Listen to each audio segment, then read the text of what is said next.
नमस्कार दोस्तों, दूरदृष्ट के इस चैनल में आपका स्वागत है। लेखपाल जो सॉल्व पेपर करवा रहा था उस सीरीज़ में ये लेखपाल चकबंदी लेखपाल भर्ती परीक्षा 2018 का शिफ्ट 1 का पेपर है जिसको मैं सॉल्व करवाऊँगा और उसके बाद शिफ्ट 2 का। अभी चकबंदी लेखपाल 15 वाला बचा हुआ है, अभी राजस्व लेखपाल करवाया है तो उसको भी करवाना है। उससे पहले रिक्वेस्ट है कि आप मेरे चैनल को शेयर और सब्सक्राइब कीजिए। इसमें 2008 में 4 पार्ट्स में ही पेपर होता था, बट तब 15 क्वेश्चन पूछे जाते थे, हिंदी, जनरल स्टडी, रीजनिंग और ग्रामीण परिवेश से रिलेटेड। तो क्वेश्चन रिपीट होते हैं, इस वजह से ये आप करना बेनिफिशियल रहेगा एग्ज़ाम पॉइंट ऑफ व्यू से। तो हिंदी सेक्शन में फर्स्ट क्वेश्चन है, निम्न विकल्पों में किसके लिए गांगेय शब्द प्रयुक्त हुआ है? तो इसमें है भीष्म। भीष्म को गंगा का पुत्र या गांगेय भी बोला जाता था। नेक्स्ट है, अंधा युग किसकी रचना है? तो यह है धर्मवीर भारती का उपन्यास है। नेक्स्ट, जो सदा सत्य बोलता है उसे सदैव प्रशंसा होती है, यह किस प्रकार का वाक्य है? तो यह मिश्रित वाक्य है, क्योंकि इसमें 2 वाक्यों का प्रयोग किया गया है। जिस शब्द में एक वाक्य प्रधान और दूसरा अन्य वाक्य उसके अधीन हो उसे मिश्रित वाक्य बोलते हैं। ये डेफिनेशन है मिश्रित वाक्य की। सूर्योदय होने पर कौन सा पक्षी प्रसन्न होता है? तो चक्रवाक प्रसन्न होता है, ऐसी मान्यता है। मुझे किस प्रकार का सर्वनाम है? तो ये उत्तम पुरुष सर्वनाम है। नेक्स्ट है, अनेक शब्द अंक के विकल्पों में से कोई एक विकल्प गलत है जिसका चयन कीजिए। तो इसमें ब्रह्मा जो है वो गलत है। अंक का मतलब गोद भी होता है और हृदय होता है, अनेकार्थी, और अध्याय भी होता है, पर ब्रह्मा नहीं होता। जय पराजय में कौन सा समास है? तो वो द्वंद्व समास है। नेक्स्ट है, द्वंद्व समास की डेफिनेशन है कि दोनों शब्द प्रधान होते हैं तथा उनके मध्य में और शब्द लोप होता है। इस तरह से पर्वतीय शब्द का वाक्यांश होगा। तो पर्वतीय शब्द का वाक्यांश जो पर्वत में रहने वाला हो, पर्वतीय बोलते हैं। नेक्स्ट है, जिसका कोई अंत ना हो उसे अनंत कहते हैं। एक शब्द है। एक लाठी से हाँकना मुहावरे का मतलब होता है अच्छे बुरे में अंतर नहीं करना, सबको बराबर तरीके से ट्रीट करना एक तरह से। तरणी शब्द का पर्यायवाची है सूर्य, और जबकि तरणी शब्द का सूर्य है, अगर बड़ी ही की मात्रा तरणी लग जाती तो ना हो जाती, उसका पर्यायवाची ना हो जाता। निम्नलिखित में से कौन सी संधि का उदाहरण नहीं है? तो सम्राट जो है वो संधि का उदाहरण नहीं है। नरेश, नरेंद्र, देवर्ष तो संधि के उदाहरण है। निम्नलिखित समूह में से सही शब्द चुनकर लिखें। तो सही शब्द यहाँ पे धोबी है, बाकी सारे गलत हैं। भ्रष्ट में आधा सा होना चाहिए, और इसी तरह वैदेही में होना चाहिए, वैदेही। निम्नलिखित नेक्स्ट है, निम्नलिखित में से तत्सम शब्द चुनिए। तो तत्सम में चतुष्पाद मतलब चौपाया होता है। नेक्स्ट है, निम्नलिखित विकल्पों में अशुद्ध वाक्य का चयन कीजिए। तो बिजली गरज रही है, तो इसमें यह है कि इसमें गरजना नहीं होता, एक तरह से बिजली गरज रही है वाक्य अशुद्ध है। गरजना बिजली के लिए प्रकृति नहीं होता, क्योंकि बादल की प्रकृति है, बादल गरजता है, बिजली गरजती नहीं, बिजली चमकती है। अब ये हो चुका। आप सामान्य अध्ययन सेक्शन में आ जाते हैं 15 क्वेश्चन के बाद। केसर का सर्वाधिक उत्पादन होता है, तो जम्मू कश्मीर में होता है। नेक्स्ट है, निम्नलिखित हमारे राष्ट्रीय गान में निम्न में से किसका उल्लेख है? तो सिंधु का उल्लेख है। पंजाब, सिंधु, गुजरात, मराठा, द्राविड़, उत्कल, बंगा, तो इसमें सिंधु का है। केंद्रीय चावल अनुसंधान संस्था कहाँ पर है? तो ये कटक में है, जो कि 1946 में इसकी स्थापना की गई थी। भारत में प्रथम खुला विश्वविद्यालय कहाँ स्थापित है? तो हैदराबाद में है, 1982 में इसकी स्थापना की गई थी। मानव शरीर में यूरिया की अधिकांश मात्रा पाई जाती है तो वो मूत्र में पाई जाती है, 9 से 9.5 ग्राम प्रति लीटर। नेक्स्ट है, उत्तर प्रदेश में कुंभ मेले का आयोजन कहाँ होता है? तो वो प्रयाग में होता है। सूर्य और पृथ्वी के बीच में चंद्रमा कब आता है? तो सूर्य ग्रहण में आता है। निम्न में से कौन सी रबी फसल है? तो रबी की फसल जो है वो चना है। बाकी मूंगफली, कपास और पटसन जो है वो खरीफ की फसल है। निम्नलिखित में से कौन विश्व का सबसे छोटा महासागर है? तो सबसे छोटा महासागर आर्कटिक है। विश्व में कौन सा राज्य महाराष्ट्र की सीमा है? तो महाराष्ट्र की सीमा कौन सा है? तो वो है गुजरात। जबकि राजस्थान, तमिलनाडु और केरल जो है वो सीमा नहीं है। नेक्स्ट है महाराष्ट्र और नेक्स्ट है, भारत में सबसे पुराना राष्ट्रीय उद्यान कौन सा है? तो जिम कॉर्बेट है, 1936 में है। हैली नेशनल पार्क के रूप में बनाया गया था, उत्तराखंड में है। नेक्स्ट है, निम्नलिखित में से कौन सा देश सार्क का सदस्य नहीं है? तो चीन नहीं है। सार्क के सदस्य जो हैं वो 8 हैं, जिसमें भारत, पाकिस्तान, बांग्लादेश, श्रीलंका, नेपाल, मालदीव, भूटान और अफगानिस्तान है। इस तरह से इसरो का मुख्यालय कहाँ स्थित है? तो इसरो का मुख्यालय बेंगलोर में है, कर्नाटक में, जो कि है। भारत की अग्रणी जांच एजेंसी को जो है वो कहा जाता है CBI, central bureau of investigation. Bharat में पहले गवर्नर जनरल थे तो वॉरेन हेस्टिंग्स थे, 1773 में पहले गवर्नर जनरल थे। अब ग्रामीण परिवेश से रिलेटेड 15 क्वेश्चन होंगे। इसमें भूमि की पैमाइश यानी नाप का कौन सा विभाग करता है? तो राजस्व विभाग करता है। भूमि का उपयोग करने के एवज में किसानों में से वसूला गया टैक्स जो होता है वो लगान होता था। किस प्रदेश को धान का कटोरा बोलते हैं? छत्तीसगढ़ को बोलते हैं। धरातल पर मापी गई क्षेत्रीय दूरी, कोणों एवं ऊंचाइयों को मानचित्र में दर्शाने की कला को क्या बोला जाता है? तो वो है सर्वेक्षण कला। जमाबंदी तैयार की जाती है तो 2 प्रतियों में तैयार की जाती है। जमाबंदी 2 प्रतियों में तैयार की जाती है। नेक्स्ट है 36 है, भारत की प्रमुख खाद्यान्न फसल जो है वो चावल है। सर्वाधिक प्रोटीन पाया जाता है सोयाबीन में, उसके बाद अरहर में पाया जाता है। पूसा गोल्ड जो किस्म है वो सरसों की है। नाबार्ड जो कि ग्रामीण विकास के लिए ऋण देता है, यह है एक जो है बैंक है। 1982 में इसकी भी स्थापना की गई थी, 12 जुलाई।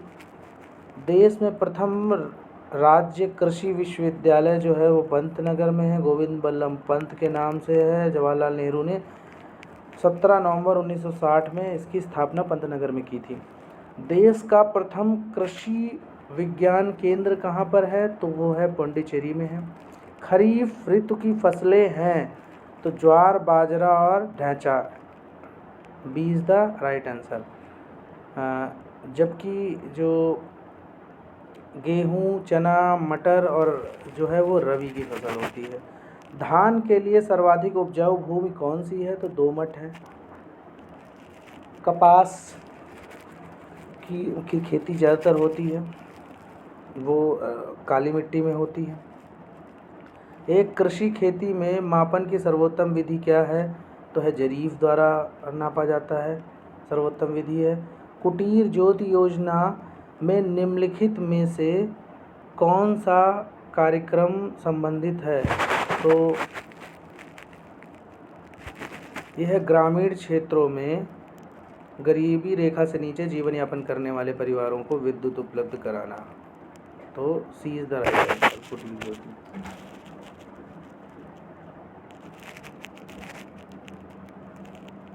तो इस तरह से 45 हो चुके हैं। हम लास्ट के 15 क्वेश्चन और बचे हुए हैं जो कि सामान्य गणित से हैं। एक वस्तु पर जब 31% की छूट दी जाती है तो उसकी कीमत 221 रुपये होती है, इसका वास्तविक मूल्य क्या है? तो 21% छूट का मतलब ये हो गया कि 69% उसकी कीमत होगी। तो अगर 621 उसकी कॉस्ट है तो 69% उसका निकाल लेंगे। 69% जो है उस पूरी कीमत का x, देखिए इसको ऐसे कि x मल्टीप्लाई बाय 69 अपॉन 100 जो है वो हो जाएगा किसके बराबर, 621 के बराबर। यहाँ 69 इसलिए लिया है क्योंकि कीमत जो है उसकी डिस्काउंट दिया, 100 में 31% जो है वो उसको डिस्काउंट मिला है एक तरह से, या जो है छूट दी जाती है। तो कैलकुलेट करेंगे 900 आएगा। 64 का 11/4वां भाग 11/4वां भाग क्या हो जाएगा, तो सीधे मल्टीप्लाई कर देंगे 64 का 176 आ जाएगा। राम और रघु की वर्तमान आयु 2:5 है और 5 वर्षों बाद उनकी आयु जो हो जाएगी वो 4:7 हो जाएगी। राम की वर्तमान आयु क्या है, तो सीधी सी बात है, इसमें मान लेते हैं कि राम की जो आयु है वो 2x और रघु की आयु 5x है। तो 2x में भी 5 ऐड करेंगे और 5x में भी 5 ऐड करेंगे, मीन्स 2x अपॉन 5x जो है वो रेशियो था, इसमें दोनों में 5 ऐड कर देंगे क्योंकि 5 साल, तो 5 साल बाद ये रेशियो कितना हो जाएगा, ये हो जाएगा 4/7। इससे x की वैल्यू निकाल लेंगे जो कि आ जाएगा 2.5। इससे x की वैल्यू देखिए यहाँ कैलकुलेट की गई तो ये 2.5 आ जाएगी। और अब हमें पूछा गया है कि राम की आयु, तो राम की आयु जो है वो 2x मानी थी, तो 2 × x 5 ये हो जाएगा। अब इसी तरह नेक्स्ट क्वेश्चन है कि 48 का 3/4 भाग, तो जस्ट फिर से उसी तरीके से मल्टीप्लाई कर देंगे 3/4 से 48 को। नेक्स्ट है, जब आप 759 को 16 से विभाजित करते हैं तो शेष कितना आएगा, तो विभाजित, ये तो जस्ट बहुत इजी क्वेश्चन है, जस्ट डिवाइड किया गया है, 7 रिमाइंडर आएगा एंड क्वेश्चन जो आएगा वो आएगा 47। एक 24/14 मीटर के आयात धातु को सीट को खोखले को पाइप में परिवर्तित कर दी गई। यदि पाइप की लंबाई 14 मीटर है तो उसकी त्रिज्या कितनी होगी। एक तरह से ये सिलेंडर की बात आ गई है कि उसमें जो हाइट है, अब सिलेंडर का मतलब ये हो जाता है कि उसका एरिया जो हो जाता है वो हो जाता है 2πRH सिलेंडर का। इसमें ये है, इसमें ये पूछा गया है कि जो एरिया है वो तो सेम रहेगा क्योंकि 22 मल्टीप्लाई बाय 14 एरिया तो सेम रहेगा क्योंकि जो एरिया है उसी शीट्स को सिलेंडर के एरिया में कन्वर्ट कर दिया गया। और इसमें जो है वो पाइप की लंबाई भी, लंबाई का मतलब ये होता है यहाँ पे हाइट हो जाएगी लंबाई, तो वो भी 14 दे रखी है, तो इससे R कैलकुलेट कर लेंगे, तो R कैलकुलेट कर लेंगे आंसर आ जाएगा। और यहाँ पर ये देखिए तो एरिया को उस जो गिवन आयताकार है, रेक्टेंगल है, उसके एरिया से इक्वलाइज करा दिया गया, वैल्यू 14 रख दी गई, R की वैल्यू निकाल ली गई, दैट इज़ 3.5। नेक्स्ट क्वेश्चन है, 25 से पहले 7 गुणकों का औसत, तो यानी 25, 50 आगे के लिए आगे 75, 100 इस तरह इनका गुणनफल निकाल लिया गया और फिर 175। अब इनका टोटल योग जो है वो 700 हो जाता है और 7 डिजिट ही हैं, 7 से डिवाइड के तो 100 आ जाएगा एवरेज। एक टीवी पर 8% लाभ कमाने के लिए रुपये 17,000 मूल्य के टीवी को किस कीमत पर बेचा जाता है। तो 8% जो लाभ कमाने का मतलब ये हो जाता है कि 8% चाहे तो निकाल के इसको 17, 1, 2, 3 चाहे तो 8% निकाल के और ऐड कर दीजिए, 8% निकाल के ही 17,000 में ऐड कर दीजिए, या फिर इस जगह पे इसका 108 निकाल लीजिए, मीन्स 108%, तो बात वही हो जाती है चाहे इधर से, तो 17, 1, 2, 3 मल्टीप्लाई बाय 108, तो 8% ऐड हो गया है और अपॉन 100, तो हमें वैल्यू निकल आएगी। नेक्स्ट क्वेश्चन है, तो विक्रय मूल्य निकल आएगा, सेलिंग प्राइस। समानांतर चतुर्भुज के आयात की ऊंचाई से तिगुना है, मीन्स ऊंचाई जो है जो समानांतर चतुर्भुज है यानी पैरेललोग्राम एक तरह से है, तो उसका जो आधार है उसकी ऊंचाई से तिगुना है, मीन्स एक तरह से लेंथ और ब्रेड्थ का जो रेशियो दे रखा है आधार और ऊंचाई का वो x और 3x दे रखा है, जैसा कि क्वेश्चन में ले भी लिया गया है। अब उसका एरिया अगर 192 है, तो 192 एरिया है, तो सीधी सी बात है दोनों को मल्टीप्लाई करके इक्वलाइज करा देंगे, एक्स की वैल्यू स्क्वायर रूट में आ जाएगा और वो 8 आ जाएगी। 8 आ जाएगी तो इसमें पूछा गया है कि चतुर्भुज का आधार की ऊंचाई और लंबाई दोनों पूछी गई है, तो एक 3x और x, एक x हो गई और एक 3 यानी 24 हो गई। एक शहर की आबादी 34 1 10 100,000 10 लाख 3,40,000 है और यदि 5% की मिश्रित दर से बढ़ रही है तो 2 वर्षों के पश्चात आबादी कितनी होगी। तो इसके लिए हम ये प्रिंसिपल एक तरह से कंपाउंड इंटरेस्ट CI पूछा गया है एक तरह से, तो इसमें प्रिंसिपल वैल्यू रख लिए हैं और 1 + r/100 यानी 1 + 5/100 ऐसे करके, और इसको भी 2 से, CI का फॉर्मूला है और यहाँ पे P वैल्यू रखी हुई है। तो इस तरह से सॉल्व कर लेंगे। ये देखिए फिर से, तो 100 + 5 यानी 105 प्लस ये आ जाएगा और मल्टीप्लाई करके सॉल्व कर लेंगे। A और B से 2 गुना अच्छा श्रमिक है, वे A एक साथ कार्य करते हैं तो 14 दिन के समाप्त होने कर देते हैं। B अकेले कार्य करता है, समाप्त कितने दिनों में करेगा, ये क्वेश्चन पूछा गया। तो 2 गुना अच्छा A और B से का मतलब यह हो जाता है कि जो क्षमता है वो 2 गुना है तो समय जो है वो आधा लगेगा, अंडरस्टूड है। तो समय आधा लगेगा तो मीन्स क्या हो गया, A हो गया 1/x प्लस B हो गया 1/2x इक्वल्स टू क्या हो गया, 14 दिन में दोनों करते थे। इससे x की वैल्यू निकल आएगी। x की अगर वैल्यू निकल आएगी तो मीन्स क्या हो गया कि जो x है वो, अब B अकेले एक कार्य को कितने दिन में करेगा, तो B जो है वो 2x टाइम में करेगा, क्योंकि x टाइम में तो A करता है, कैपेसिटी ज़्यादा है, डबल है, तो मल्टीप्लाई कर देंगे तो ये 42 आंसर आ जाएगा। इसी तरीके से नेक्स्ट क्वेश्चन है कि क्रय मूल्य पर प्राप्त करने का प्रतिशत लाभ विक्रय मूल्य पर प्राप्त 30% के बराबर होगा।